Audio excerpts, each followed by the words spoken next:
Halo guys, perkenalkan nama saya Vanessa. Nah, jadi kali ini saya akan mereview laptop yang ada di sebelah saya ini. Nah, laptopnya ini adalah laptop MSI Morgan 14 dengan SKU-nya B10RASW226ID.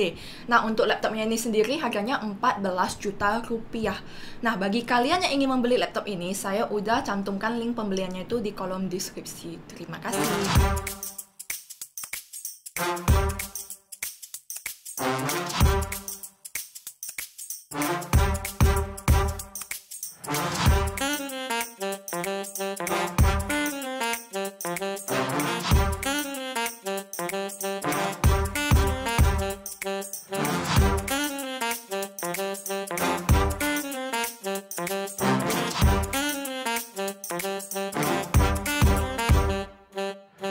Pertama-tama kita coba review desainnya dulu. Nah, dari bodinya dulu ya. Bodinya ini tuh udah sangat compact banget.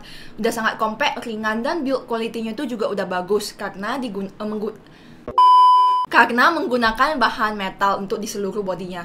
Untuk keyboardnya sendiri itu udah full size, tapi sayangnya belum ada numpad-nya. Jadi mungkin buat kalian yang mau butuh numpad itu sedikit kesulitan. Nah, untuk lampu backlit-nya ini sudah single zone warna putih dengan 3 tingkat kecerahan. Kemudian untuk feel penggunaannya, nah keyboard ini tuh udah sangat nyaman dipakai. Cuma sayangnya trackpad-nya tuh terlalu di tengah ya.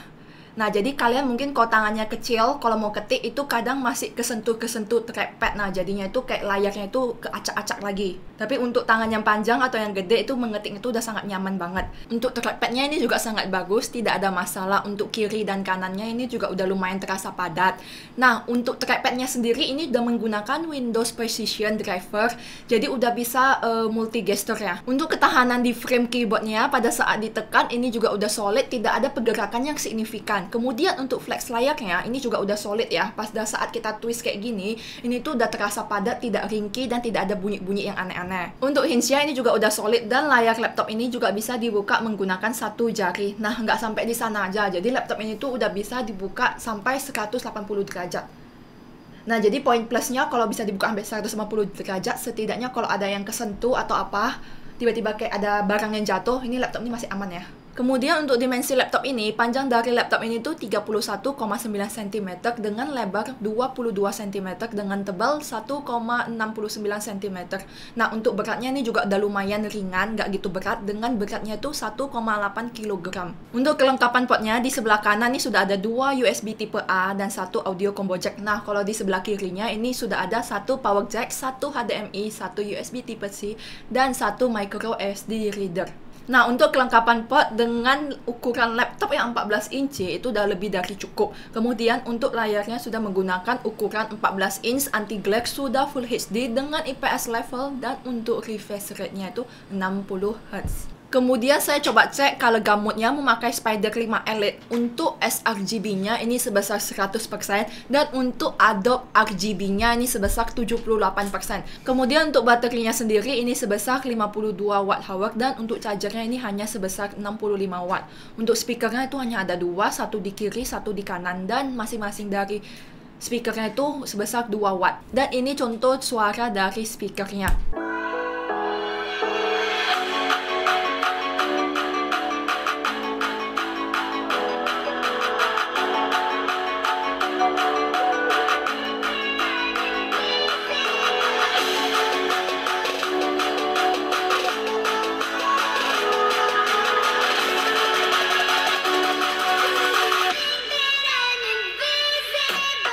Untuk coolingnya sendiri ini terdiri dari 2 heat pipe dan 1 fan. Kemudian sekarang kita masuk ke dapur pacunya. Prosesor yang digunakan adalah Intel generasi ke-10, yaitu Intel Core i7 10510U dengan 4 cores 8 threads dengan TDP-nya sebesar 15 Watt. Untuk GPU-nya sendiri ini memakai Nvidia GeForce MX 330 dengan VRAM-nya sebesar 2 GB GDDR5. Untuk RAM-nya sudah terpasang satu keping sebesar 8 GB DDR4 dengan speed-nya itu 2667 MHz. Sayang sekali ini slot RAM-nya itu hanya satu dan itu pun sudah terpasang. Satu-satunya cara untuk upgrade RAM adalah dengan mengganti RAM yang sudah terpasang. Untuk kapasitas penyimpanannya sudah terpasang SSD M.2 sebesar 512 GB. Lagi-lagi di sini tuh sudah tidak tersedia slot kosong untuk tambahan upgrade kapasitas penyimpanan. Dan itu saja untuk dapur pacunya. Sekarang kita coba tes performa dari dari laptop ini. Untuk pengaturan dari laptop ini, saya sudah set ke high performance semua, mulai dari setting baterai dan ke creator centernya. Pertama-tama, untuk kecepatan SSD-nya memakai Crystal Disk Mark. Untuk rate-nya sebesar 1986 MB per detik. Dan untuk write-nya sebesar 973 MB per detik. Tes kedua, saya coba render gambar BMW menggunakan aplikasi Blender. Saya coba 2 kali tes. Pertama, CPU dan kedua tuh GPU. Untuk render memakai CPU selesai dalam waktu 12 menit 56 detik. Untuk render memakai GPU selesai dalam waktu 7 menit 45 detik. Di tes ketiga, saya memakai Cinebench R15. Run pertama mendapatkan skor 496 CB, run kedua mendapatkan skor 477 CB, dan di run ketiga ini mendapatkan skor 476 CB. Dan ini hasil dari 10 kali run Cinebench R15. Lanjut di tes berikutnya memakai Cinebench R20. Run pertama mendapatkan skor 1094 PT, run kedua mendapatkan skor 1084 PT, dan run ketiga mendapatkan skor 1090 PT. Dan ini hasil dari 10 kali run Cinebench R20.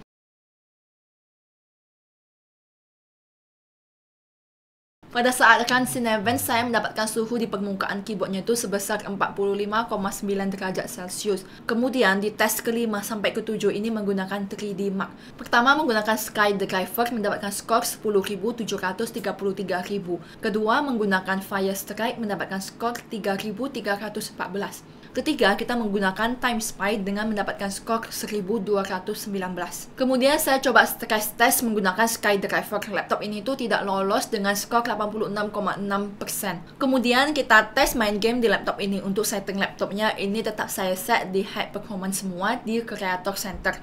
Semua setting grafik di laptop ini tuh saya set ke high semua agar merata. Tapi di sini saya coba main di 2 game karena memang laptop ini tuh nggak dituju untuk laptop gaming. Jadi laptop ini tuh agak sedikit lemot. Pertama-tama ada game di CSGO, FPS terendahnya itu di 34, FPS tertingginya itu di 102, rata-ratanya itu di 64. Untuk suhu GPU-nya itu di 74, untuk suhu CPU-nya itu di 79, dan untuk suhu di permukaan keyboardnya itu sebesar 52,4 derajat Celcius. Lanjut di game berikutnya nih ada game Dota 2, FPS terendahnya itu di 27, FPS tertingginya itu di 83, dan rata-ratanya itu di 57. Untuk suhu GPU-nya itu 71, dan untuk suhu CPU-nya itu di 70, dan suhu di permukaan keyboard itu sebesar 51 derajat Celcius. Pada saat saya main game, permukaan di atas keyboardnya itu udah mulai panas banget dan menyentuh angka 50 derajat. Mungkin karena cooling dari laptop ini tuh hanya memakai 2 heat pipes dan 1 fan.